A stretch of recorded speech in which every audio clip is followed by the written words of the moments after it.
Bonjour, je vais vous raconter l'histoire de Xavier qui, à 17 ans, a vécu une histoire torride avec une femme plus âgée.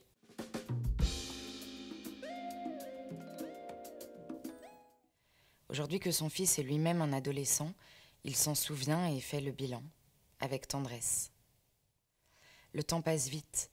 Mon fils Diego a eu 17 ans cet été, le même âge que j'avais lorsque j'ai rencontré Solène. À l'époque, j'étais un passionné de course à pied.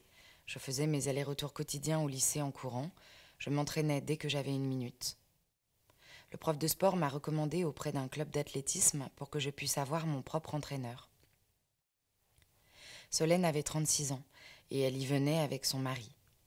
Nous étions les coureurs les plus performants du club, chacun dans sa catégorie, et rapidement nous avons pratiqué ensemble.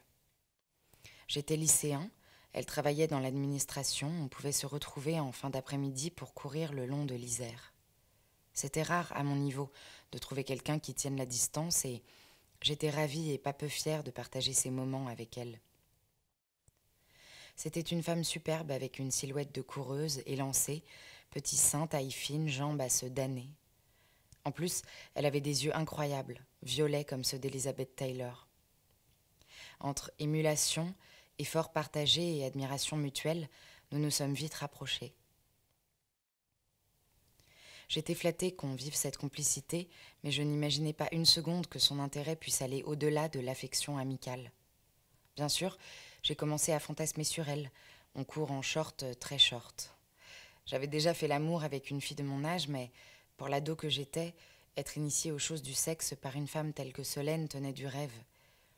L'expérience, la connaissance de son corps, de son plaisir et de celui de son partenaire, autant de choses que ne pouvait offrir une fille de 16 ans, aussi terrifiée que moi à l'idée de franchir le pas. J'essayais de refouler ça lorsqu'on s'entraînait, mais souvent, dans ma tête, ça partait en vrille. Et un jour, nous avons gagné, chacun dans sa catégorie, un semi-marathon. Le prix était un long week-end à Londres. Il allait de soi qu'on le passerait ensemble. Déjà, dans le bus qui se dirigeait vers l'aéroport, l'ambiance avait changé entre nous. Elle potassait son guide et m'indiquait des lieux. Nos têtes se trouvaient très proches l'une de l'autre, alors que jusque-là, nous en étions à peine à nous faire la bise. Arrivés à l'hôtel, à côté de Piccadilly Circus, nous avons posé nos affaires, évidemment chacun dans sa chambre, et nous avons passé l'après-midi à arpenter Londres. Elle avait concocté un super itinéraire, moitié monument, moitié shopping. J'exultais d'être là, sans arrière-pensée. Et puis est arrivé le dernier truc auquel je m'attendais. Alors qu'on traînait chez Marks & Spencer, elle a pris ma main. Je me disais que c'était une marque d'amitié, qu'il ne fallait pas que je me méprenne ni que je commence à me faire des films. Solène qui flirtait avec moi, de la science-fiction.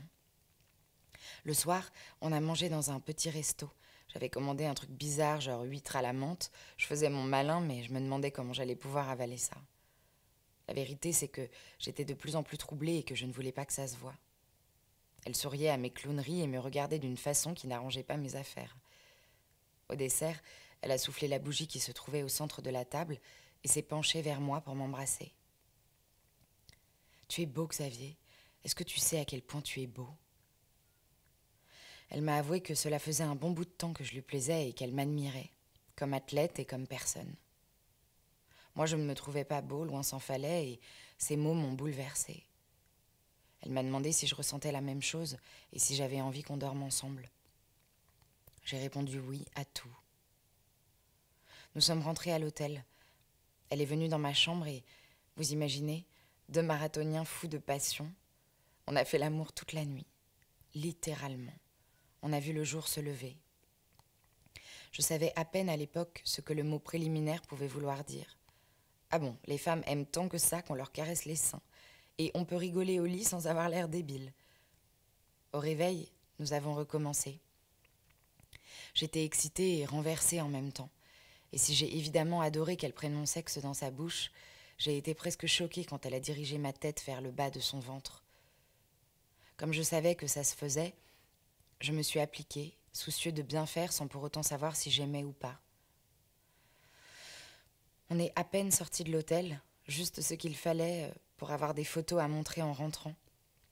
Et tant pis pour le British Museum. Je n'en revenais pas de pouvoir réaliser mon fantasme. J'avais l'impression d'avoir atterri sur une autre planète. D'ailleurs, pendant l'année qu'a duré notre histoire, cette sensation ne m'a pas quittée. On s'est embrassés comme des fous jusqu'à Paris. Dans le train du retour, je m'attendais à ce qu'elle me dise que je devais tout oublier, mais au contraire, elle a commencé à faire des plans pour les mois à venir. À la rentrée, j'ai commencé la fac à Lyon, j'occupais ma chambre universitaire et je rentrais le week-end chez mes parents. Le club était toujours au centre de ma vie et Solène avec. Je courais, j'étudiais et je faisais l'amour avec elle. Je ne peux pas dire que j'étais amoureux, mais très attaché, séduit, accro. J'avais l'impression de vivre quelque chose d'irréel. Solène faisait souvent la petite centaine de kilomètres qui nous séparaient et je me sentais très fière lorsqu'elle venait m'attendre à la sortie des cours. J'avais droit à des réflexions assez contrastées de la part de mes potes du « Waouh, quelle belle femme !»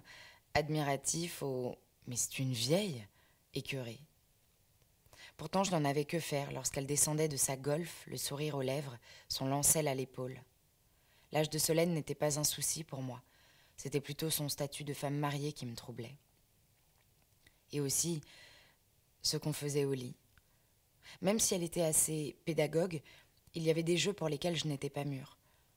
Encore à la découverte de mes sensations, je ne comprenais pas le plaisir qu'elle pouvait tirer de se faire attacher, par exemple, ou de me bander les yeux, même si elle a amené ses pratiques progressivement.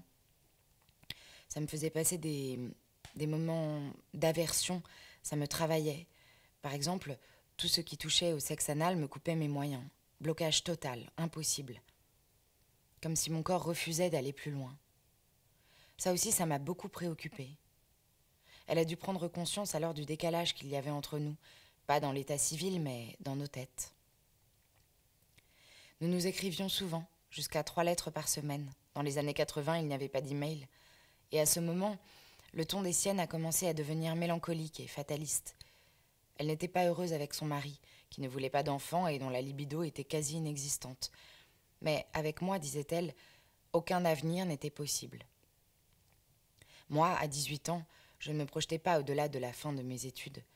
J'essayais de la convaincre du contraire, de la rassurer, mais elle a rompu avec moi, sur la plage, en Camargue, après un week-end de tendresse et de sexe. Je ne veux pas te voler tes belles années, il faut que j'arrête d'être égoïste. Je n'ai pas vraiment compris, mais j'ai accepté. Comme lorsqu'elle m'avait dit qu'elle me trouvait beau et avait envie de moi. J'ai ressenti un vide dans ma vie, mais c'était comme si, au fond, j'avais toujours su que ça devrait finir ainsi. Ma vie sexuelle a beaucoup changé. Les jeunes filles n'avaient pas les mêmes demandes qu'elles. J'étais perdue. Parfois, je dépassais les limites. D'autres fois, leur pudeur m'agaçait. J'avais trop appris d'un coup, et j'ai mis du temps à comprendre que le corps d'une femme s'apprivoise et qu'il faut avancer par paliers. En gros, j'ai commencé à m'y retrouver à 25 ans passés. Solène, je l'ai revue un temps au club. Ensuite, quand j'ai laissé tomber la compétition, je l'ai croisée quelques fois en ville. Et j'ai fini par la perdre de vue. Cet été, j'ai beaucoup pensé à elle. C'était les premières vacances que je passais avec Diego et Isabelle, ma nouvelle compagne, qui a 37 ans. Elle était hyper gênée à l'idée que mon fils puisse nous entendre faire l'amour. C'est là que j'ai vraiment mesuré le décalage énorme entre Solène et moi. Diego, ce surfeur timide, son iPod sur les oreilles avec une femme, une vraie. L'idée me choquait. Je me disais que j'aimerais autant qu'il y aille pas à pas, qu'il prenne le temps de découvrir, de désirer, d'attendre, d'apprendre. Un vrai papa poule. C'est curieux comme on a beaucoup plus peur pour ses enfants que pour soi. Parce que si c'était à refaire, je le referais. Solène, qui se trouvait égoïste, a aidé l'ado renfermé que j'étais à devenir l'homme que je suis, même si j'ai brûlé quelques étapes. Voilà, c'était mon histoire. Je vous dis à très bientôt.